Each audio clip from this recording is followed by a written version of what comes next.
여러분들 우리가 믿고 있는 이 그 종교라고 표현해야 되나요? 뭐라고 표현해야 될지 모르겠는데 우리는 기독교 신앙을 가지고 있잖아요. 이 기독교라고 하는 게 뭐를 뜻하는지 아시나요? 이게 기독교라고 하는 말이 원래는 크리스트를 나타내는 말에서 나온 거예요. 이거를 한자로 표현하다 보니까 그걸 기독이라고 한 거예요. 그러니까 사실은 기독교 이렇게 불러도 되지만 그리스도교 이렇게 부를 수 있어요. 쉽게 말하면 우리는 예수 그리스도를 믿는 거예요. 우리 하나님을 믿는 거 아닙니까? 예, 맞습니다. 그런데 우리가 하나님을 믿을 땐 누굴 통해서만 믿을 수 있어요? 예수 그리스도를 통해서. 그래서 모든 신앙의 중심에는 누가 계시냐? 예수 그리스도가 있어요. 그는 참 하나님이시고 참 사람이시고 우리를 위해 이 땅에 오셨고 또 우리를 위해 죽으시고 부활하시고 승천하시고 다시 오셔서 우리를 심판하실 주제인 줄 믿습니다. 아멘. 그런데 이제 이렇게 우리가 예수 그리스도를 중심으로 하는 신앙을 갖는다. 우리가 이거를 받아들인 때 어떤 분들이 이런 질문을 하더라고요. 그러면 구약은 왜 그렇게 열심히 읽어야 되나요? 구약에는 예수님이 하나도 나오지 않습니다. 그래서 전에 한번 TV에서 이분은 뭐 신학자도 아닌 것 같고 철학자 같은데 어떻게 자기 나름대로 독학을 했는지 성경을 이렇게 해석을 하더라고요. 좀 뭐라 그럴까요? 제가 보기에는 좀 위험하다 이런 생각이 드는데 그런 사람들이 뭘 주장하냐면 구약은 읽을 필요가 없다. 구약은 다 끝났다. 예수를 믿는데 신약만 읽으면 되지. 구약에 있는 건 뭐 그걸 뭐하러 읽냐 이런 얘기를 하는 사람들이 있는 거예요. 또 우리가 구약 성경을 읽고 이렇게 설교를 들을 때 보면 저긴 예수님 얘기는 별로 없고 뭐 아브라함이 나오고 이삭이 나오고 야곱이 나오고 옛날 얘기가 쭉 나오고 뭐 또 아니면은 법이 자꾸 나오죠. 율법 얘기가 나오죠. 이렇게 해야 된다 저렇게 해야 된다 이런 얘기들이 쭉 나온다는 거예요. 특별히 우리가 창세기부터 신명기까지 5권의 책, 이걸 모세오경이라고 부르는데 이것을 계속해서 살펴보고 있습니다. 그러면서 이스라엘 백성들이 애굽에서 나와서 가나안 땅에 들어가는 게 그게 예수님하고 무슨 관계가 있는가? 그게 우리가 예수 믿는 거하고 무슨 연관성이 있는 건가? 모세가 홍해 바다를 가르고 이스라엘 사람들이 광야에서 만나를 먹었다는 게 내가 예수 믿는 일하고 무슨 관계가 있는가? 이런 생각을 할 수가 있어요. 그래서 오늘은 이 모세오경 창세기부터 신명기까지 5권의 책, 물론 구약 성경 전체 다 예수 그리스도를 증거하지만 우리가 계속해서 보았던 이 모세오경 안에서 예수 그리스도가 어떻게 드러나는지 또 이것을 통해서 우리가 어떻게 하나님을 더 잘 믿고 예수 그리스도를 잘 믿을 수 있는지를 함께 살펴보는 시간이 되기를 원합니다. 아멘. 먼저 구약의 첫 5권의 책은 모세가 기록했다는 의미에서 모세오경이라고 그래요. 경자가 붙은 거는 이게 율법을 의미하기도 해서 그래요. 그래서 보통은 이걸 모세오경이라 우리가 이렇게 부르기도 하지만 다른 사람들, 히브리 사람들이나 유대인들은 토라라고 부른다는 거예요. 토라라고 하는 말은 무슨 뜻이냐? 이게 히브리어로 가르치다라고 하는 뜻의 야라에서 유래했다고 하는데, 그러니까 백성들이 배우고 실천해야 될 율법, 법을 의미한다 이렇게 얘기할 수 있어요. 이 토라가 이스라엘 민족에게는 아주 큰 의미가 있는데, 이 토라에는 단순히 율법만 들어있는 게 아니고 하나님이 어떻게 자신들을 택하시고 또 그 약속을 주시고 또 어떻게 구원해 주시는지 그 구원의 증거가 들어있어요. 그리고 그 구원의 은혜를 받은 사람들이 하나님 나라 백성으로 어떻게 살아야 될지를 이렇게 율법으로 제시해 줬다는 거예요. 그래서 토라는 그들에게는 구원이며 언약이며 율법이며 축복이에요. 이걸 그래서 그들은 항상 지니고 외우고 자녀들에게 가르쳤어요. 하나님의 또 명령이기도 하죠.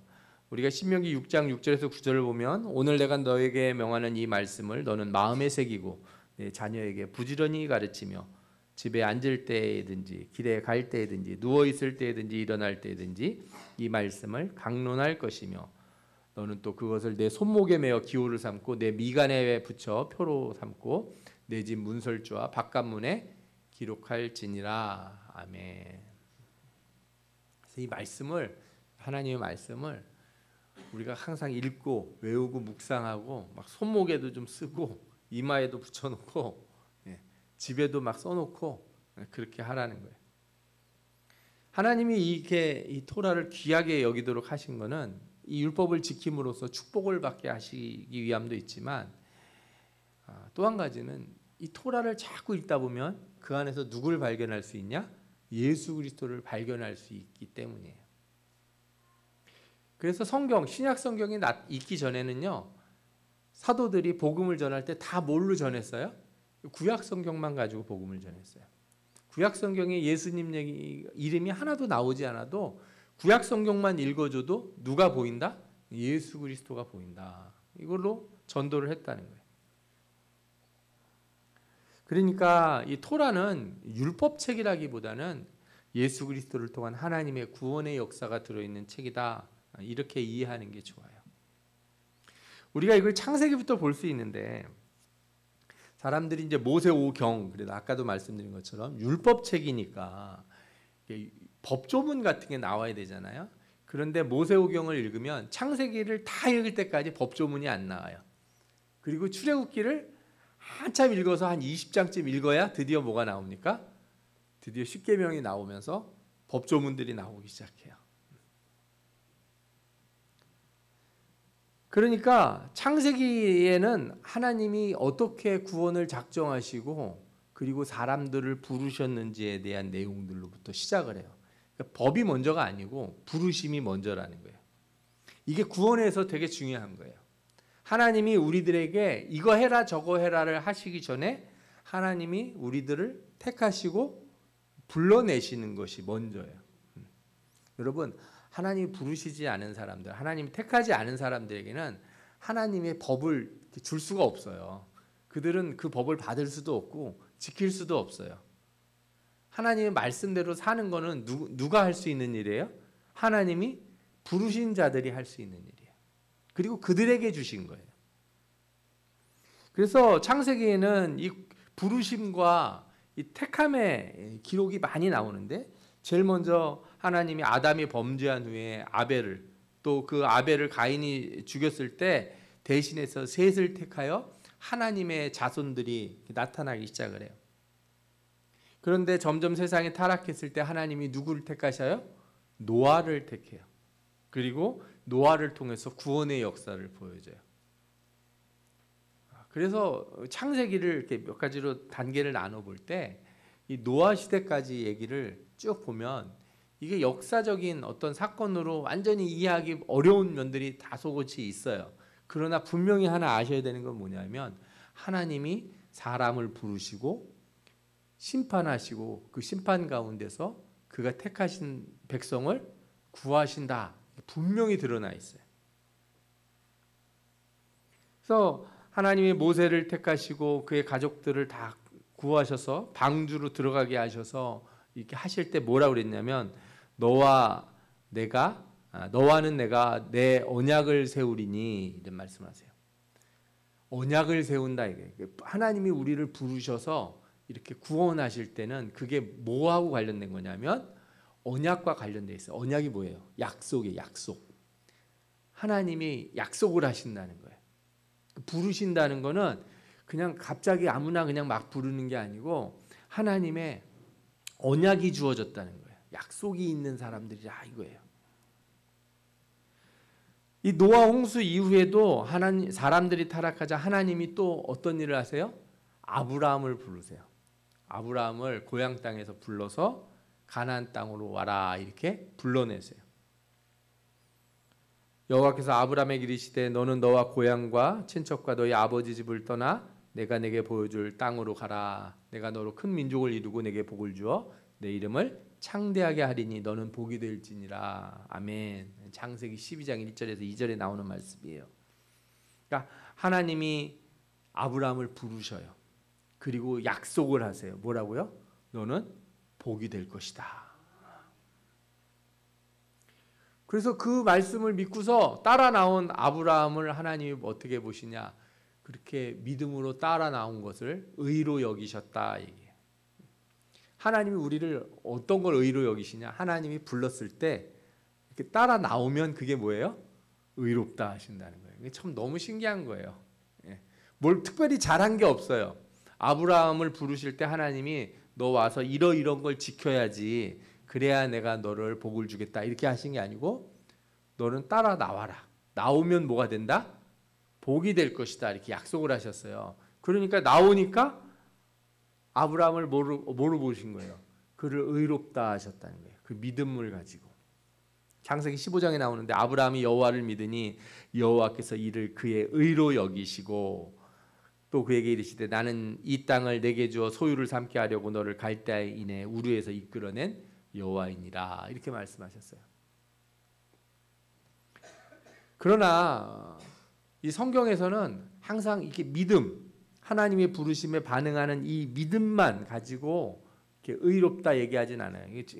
잘 생각하셔야 되는데, 그러니까 믿음이라는 게 단순히 하나님이 나를 부르신 것에 대한 동의가 아니에요.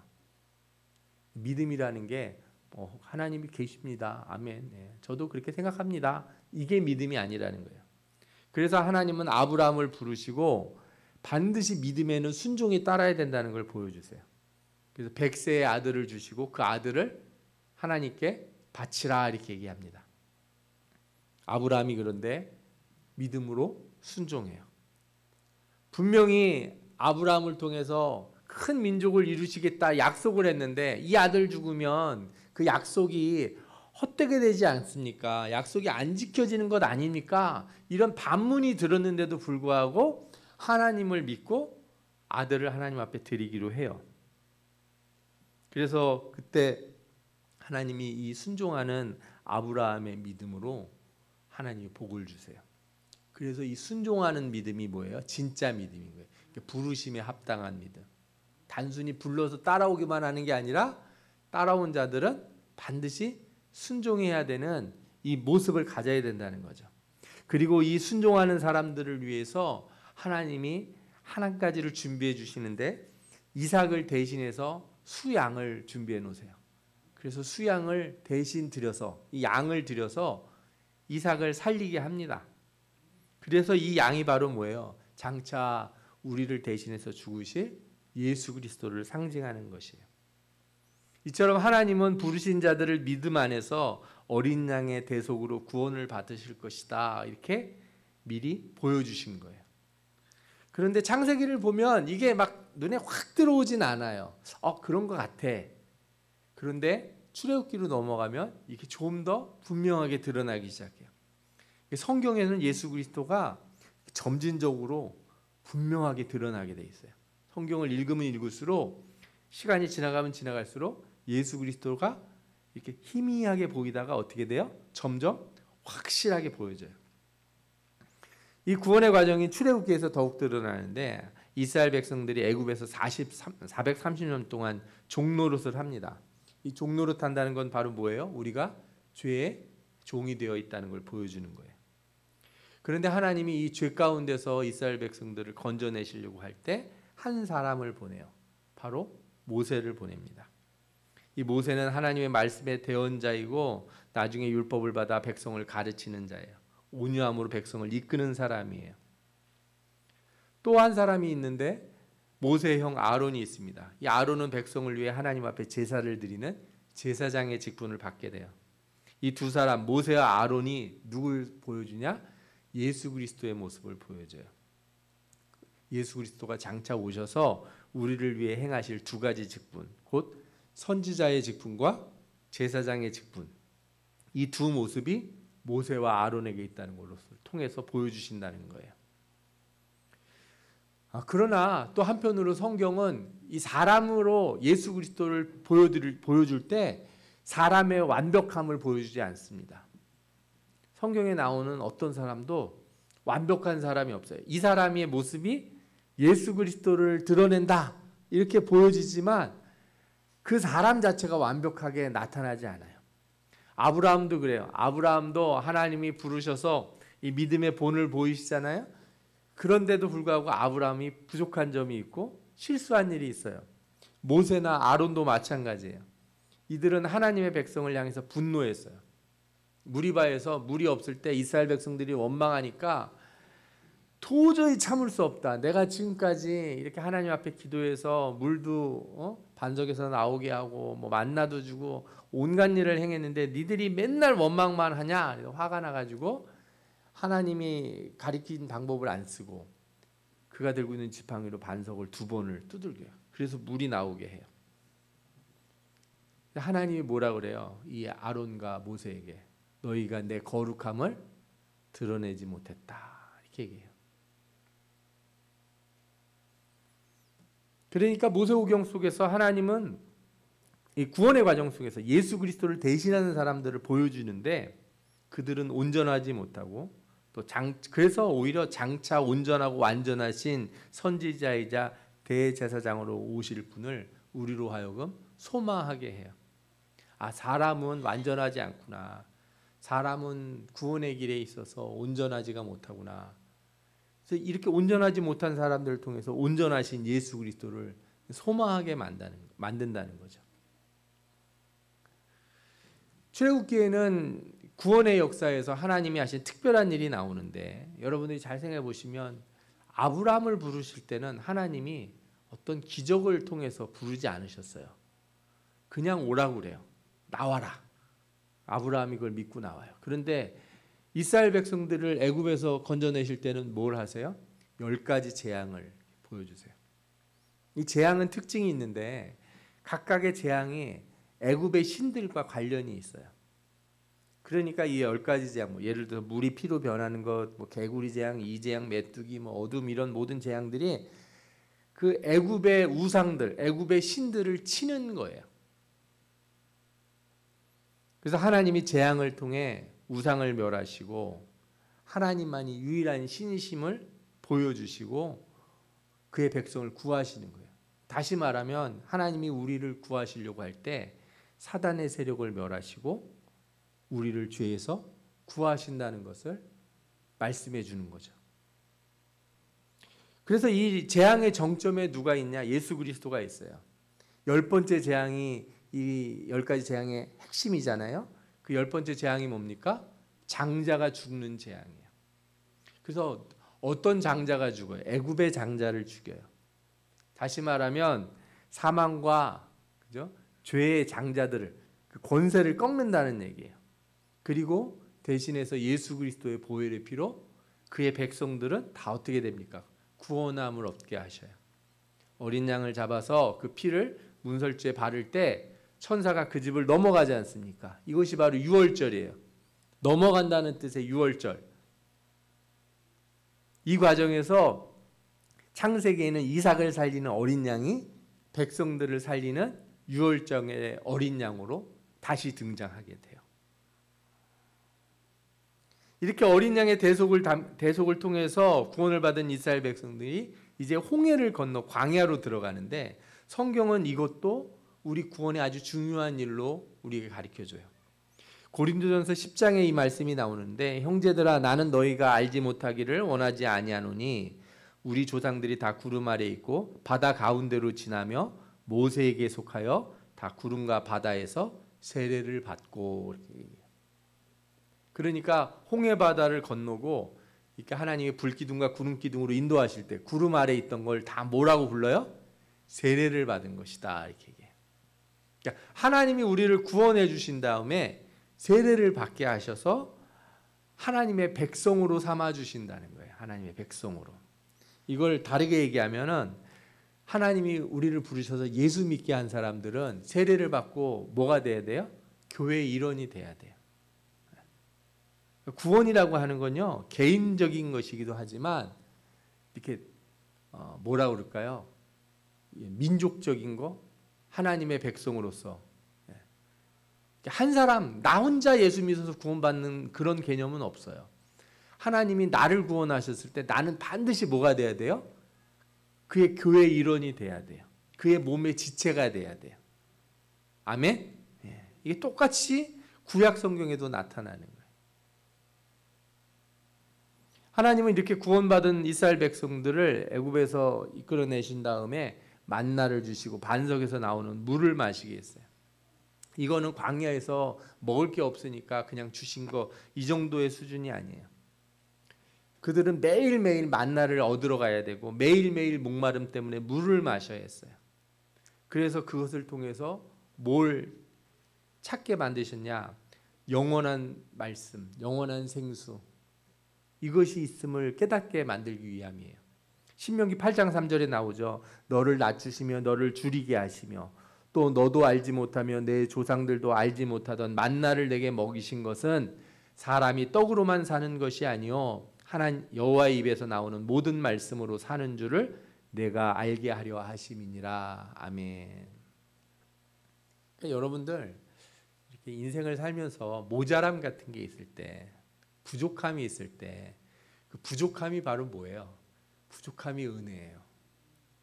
내 인생 살면서 부족한 게 있고 모자란 게 있고 안 되는 게 있을 때, 그래서 원망하고 그럴 게 아니라 그것을 통해서 나로 하여금 영원한 생명, 그죠? 영원한 천국의 그 은혜를 계속 갈망하게 만든다는 거예요. 그러려고 하나님이 우리에게 그런 것들을 다 주시는 거예요. 더 나가서 신약의 고린도전서는 이 사람들이 먹었던 만나와 물을 뭐라고 얘기하냐면 예수 그리스도의 구원의 은혜를 기억하게 하는 성찬과 연결시켜요. 고린도전서 10장 3절 4절을 보면 다 같은 신령한 음식을 먹으며 다 같은 신령한 음료를 마셨으니 이는 그들을 따르는 신령한 반석으로부터 마셨음에 그 반석은 곧 그리스도시라. 아멘. 그러니까 신약에서는 구약의 이스라엘 백성들이 광야를 통과하면서 만나를 먹고 반석에서 나오는 물을 마신 거를 다 누굴 따라가는 거로 봐요? 예수 그리스도를 따라가는 것, 예수 그리스도와 동행하는 것. 그러니까 이처럼 성경을 보면요, 애굽에서의 모든 일들과 탈출하는 과정, 광야에서의 모든 삶이 예수 그리스도를 상징하는 것으로 가득 차 있어요.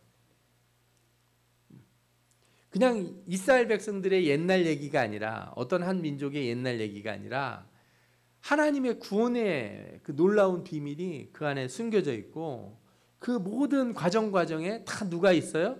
예수 그리스도가 있다는 거예요. 우리가 이런 말씀을 읽게 되면 이것이 우리 구원과 어떤 관계가 있는지도 생각해 볼 수가 있어요. 하나님이 나를 부르실 때 여러분들 어떤 사람들은요, 아브라함처럼 부르세요. 너 있는 자리를 네가 떠나라. 너 그 죄된 자리를 네 스스로 떠나라. 그리고 스스로 떠나서 주님 앞에 나오는 자들을 하나님이 뭐라 그래요? 복 주세요. 은혜를 주세요. 너에게 내가 복을 주겠다. 이렇게 말씀하세요. 근데 또 어떤 사람은요, 혼자의 힘으로는 떠나질 못해요. 자신의 능력으로는 자신의 삶에 매여 있는 이 사슬들을 끊고 떠나지를 못해요. 그래서 주님이 역사하세요. 하나님이 놀라우신 능력 10가지 재앙으로 애굽에서 이스라엘 백성들을 건져내시듯이 하나님이 놀라운 주권으로 그 사람을 죄에서 떠나게 하세요.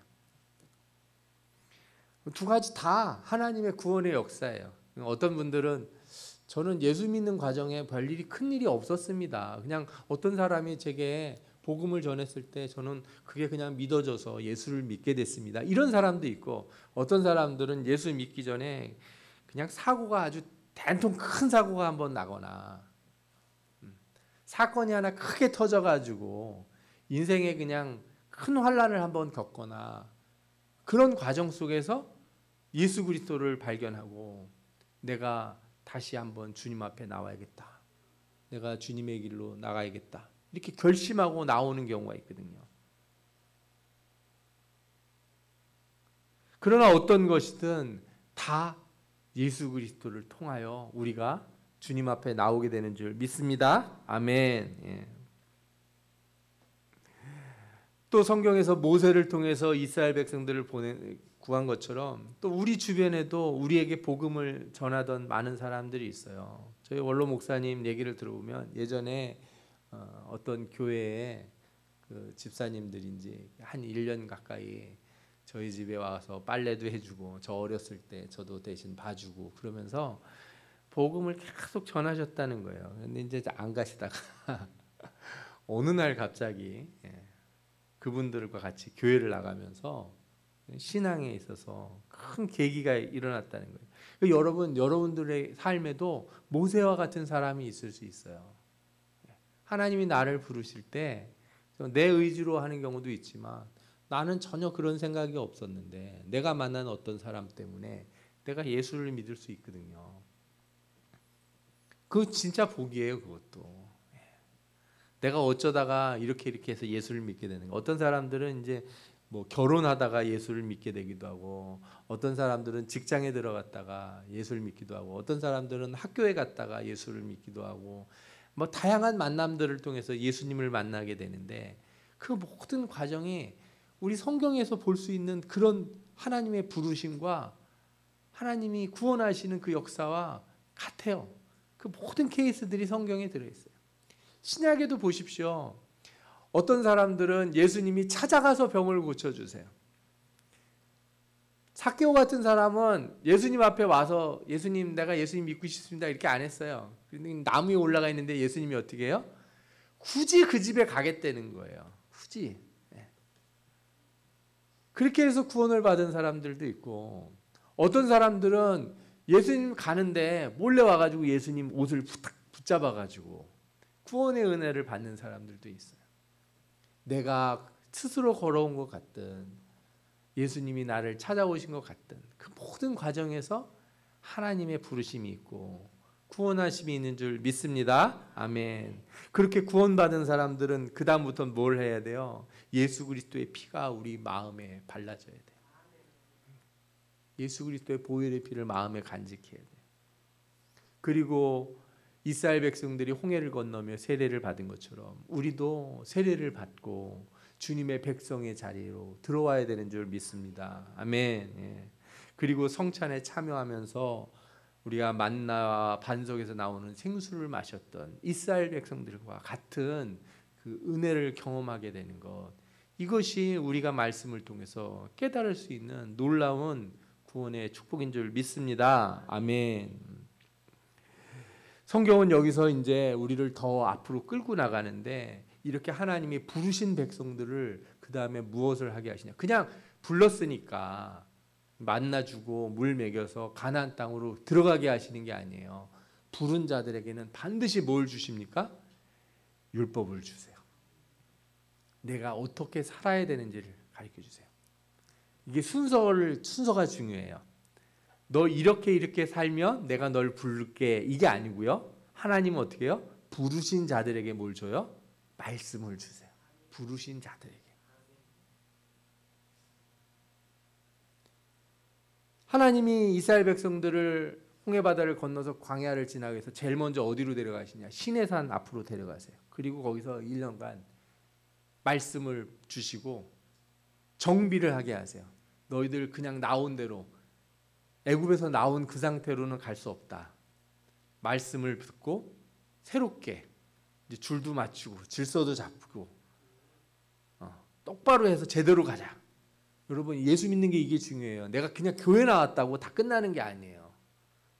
나 예수 믿기로 했어 이렇게 해서 되는 게 아니고, 그 다음에 내가 하나님 말씀대로 살기로 결정을 해야 되는 거예요. 결정하고 그 순종하는 삶이 있어야 그때부터 구원이 이루어지는 거예요.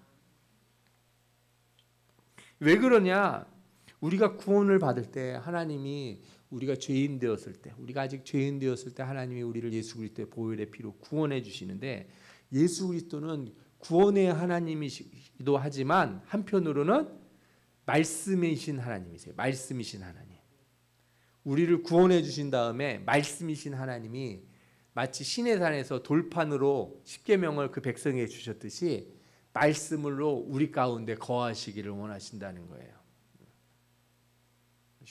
이렇게 생각해 보실 수 있어요. 하나님이 우리를 구원해 주셨는데, 그래 내가 너 용서해 줬으니까 앞으로 잘해봐 하고서 어떻게 살든지 그냥 외면하시는 게 아니고, 하나님은 구원해 주신 자를 반드시 그 안으로 데려오세요. 하나님 안으로. 그리고 그 말씀을 가르치시고 하나님의 백성으로 똑바로 살 수 있도록 계속 지도를 하신다는 거예요. 그래서 율법에는요, 하나님과의 만남의 길이 써 있어요. 하나님과의 만남의 길이. 율법에 도대체 무슨 내용이 있냐? 첫 번째로 율법에 보면 우리가 잘 알 수 있는 것들, 뭐 여러 가지 쉽게 알 수 있는 것들이 있죠. 음식에 관련된 규례도 있고요, 결혼에 관련된 것도 있고요, 사람과 사람 사이에 싸우다가 생기는 일을 어떻게 처리해야 될지 관련된 내용들도 율법에 들어 있어요. 근데 이런 것들이 다 뭐예요? 예수 믿는 사람이라면 어떻게 살아야 하는지를 정의해 준 거예요. 구약에서는 이 율법으로 정의했다면 신약에 와서는 그러면 어떻게 했냐? 그러면 옛날 구약의 율법을 따라야 되느냐? 아닙니다. 구약에는 먹는 거 정해주고 뭐 정해주고 뭐 정해주고 했는데 신약은요 사실 더 포괄적으로 가리켜요. 고린도서 10장 31절에 뭐라고 그러냐면 그런즉 너희가 먹든지 마시든지 무엇을 하든지 다 하나님의 영광을 위하여 하라. 아멘. 그러니까 예전에는 돼지고기 못 먹게 하고 오징어 뭐 이런 거 먹으면 안 되고 그랬잖아요. 예. 구약에 그런 거 먹으면 안 된다고 돼 있으니까. 그런데 지금은 어때요? 먹든지 마시든지 그게 중요한 게 아니고 뭘 하든지 누구의 영광을 위해서 하라고요? 하나님의 영광을 위해서 하라. 영광을 위해서라면 안 먹을 수도 있다는 거예요. 먹으라고 한 것도 안 먹을 수 있는 것도 안 먹을 수 있다는 거예요. 내가 하나님의 영광을 위해서라면 나는 죽을 때까지 채식을 하겠습니다. 그럴 수도 있는 거예요. 하나님의 영광을 위해서라면 나는 저거는 정말 징그러워서 못 먹겠습니다 하는 것도 어떻게 해야 돼요? 먹어야 되는 거예요. 그래서 신약에서 베드로가 기도를 하는 가운데 환상을 보게 되는데 하나님이 보자기를 이렇게 쫙 내려서 보내주는데 그 보자기 안에 뭐가 있어요? 못 먹는 짐승들이 잔뜩 있는데 하나님이 뭐라 그래요? 먹으라는 거예요. 먹으라는 거. 그래서 베드로가 뭐라 그래요? 이 더러운 거 속된 것은 저는 먹을 수 없습니다. 그랬더니 내가 거룩하게 한 것들을 네가 왜 속되다고 안 먹겠다고 그러냐 이렇게 얘기하신다고요. 그 의미하는 바가 뭐예요?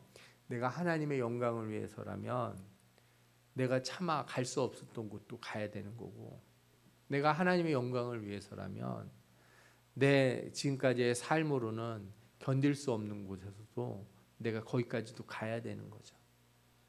그게 하나님의 영광을 드러내기만 한다면. 또한 시내산에서 하나님이 율법을 주실 때 그 율법의 상당 부분은 뭐가 들어있냐면 소위 말해서 제사의 규례가 들어있어요. 어떤 분들은 성경 일독을 할 때 창세기 출애굽기까지는 잘 읽는데 어디서 항상 막혀요? 레위기에서 막혀요. 왜? 레위기는 처음부터 번제부터 시작해가지고 제사 규례가 막 나오는데 도대체 뭔 말인지를 모르겠는 거예요.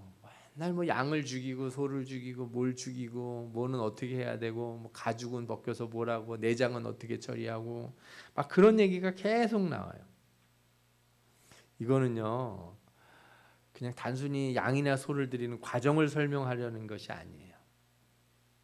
또 출애굽기 뒷부분에 보면은 상당 부분이 다 무슨 내용이냐면 성막을 어떻게 만들지예요. 성막의 천은 어떻게 하고 길이는 어떻게 되고 말뚝은 어떻게 박아야 되고 하는 내용들이 아주 그냥 자세하게 나와 있어요. 이런 것들을 하나님이 가르쳐 주시는 것은 제사와 성막이 하나님을 만나는 시간과 장소를 의미하기 때문에 그래요. 하나님을 만나는 시간과 장소. 그리고 그 시간과 장소에는 예수 그리스도를 상징하는 수많은 것들이 들어있어요. 그러니까 제사라는 걸 쉽게 표현하면 거룩하신 하나님이 죄인된 우리를 어떻게 만나시는가 이거예요. 하나님이 우리를 죄악 가운데서 건져주셨지만 여전히 우리는 매일매일 죄를 짓잖아요.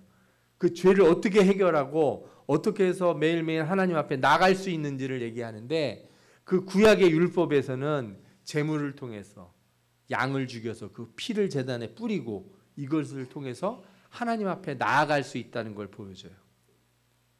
그런데 신약에 와서는 그 모든 제사가 예수 그리스도의 보혈로 한 번에 끝났다 이렇게 얘기를 해요. 그러니까 구약의 제사를 보면서 우리가 깨달아야 될 게 뭐예요? 우리가 매일매일 하나님 앞에 나아가기 위해서는 누구를 통해서 나가야 돼요? 예수 그리스도를 통해서 나가야 되는 줄 믿습니다. 아멘. 예수 그리스도의 보혈을 통해서 우리는 날마다 주님 앞으로 나가야 되는 거예요.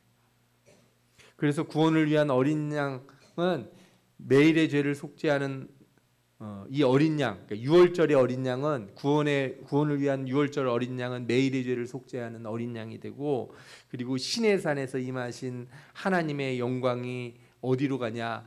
이스라엘 백성들 한가운데 세워지는 성막으로 변하게 돼요. 그래서 우리는 구원의 은혜가 매일매일 우리 죄를 씻고 매일매일 우리 가운데 거하시는 하나님의 그 성막, 그 은혜를 체험하는 것으로 이렇게 전환이 되는 거죠. 그래서 구원의 그리스도가 이제 어떤 그리스도가 되냐? 성화의 그리스도가 돼요. 나를 구원해 주신 그리스도는 날마다 나를 깨끗게 하시는 예수 그리스도, 전환이 돼야 되는 거예요. 그래서 이런 모든 과정을 보면요, 이스라엘 백성들이 애굽에서 나와서 가나안 땅에 들어가는 모든 과정은 우리가 예수 믿는 과정과 똑같아요. 우리를 죄에서 불러주시고 우리를 깨끗게 하셔서 또 우리를 세례받게 하시고 교회의 일원이 되게 하시고 그 다음에 말씀으로 가르치셔서 날마다 주님을 만나고 거룩한 삶을 사는 사람으로 이렇게 살게 가르치신다는 거예요. 이게 바로 우리가 읽은 이 구약의 모세오경에 나타나는 예수 그리스도예요. 그리고 또한 이 예수 그리스도는 지금도 우리의 구원에 역사하고 계세요. 우리를 부르시고 또한 우리를 날마다 거룩한 삶으로 살게 하시는 그 하나님이신 줄 믿습니다. 아멘. 구약의 이스라엘 사람들은요, 율법을 통해서 예수 그리스도를 희미하게 알았어요.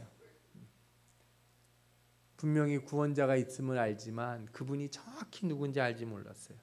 그러나 우리는 이제 복음을 통해서 예수 그리스도를 분명히 알게 되는 줄 믿습니다. 하나님이 택하시고 작정하신 분들을 부르시고 예수 그리스도로 구원해 주시고 날마다의 삶, 그죠? 날마다 이스라엘 백성들이 제사를 드린 것 같이 우리도 하나님 앞에서 회개하고 구원의 백성으로 살아가는 삶을 살게 하신다는 거예요. 그래서 우리는 이 성경을 통해서 예수 그리스도를 발견해야 돼요. 나를 구원해 주신 예수 그리스도, 나를 깨끗게 하시는 예수 그리스도를 발견해야 돼요.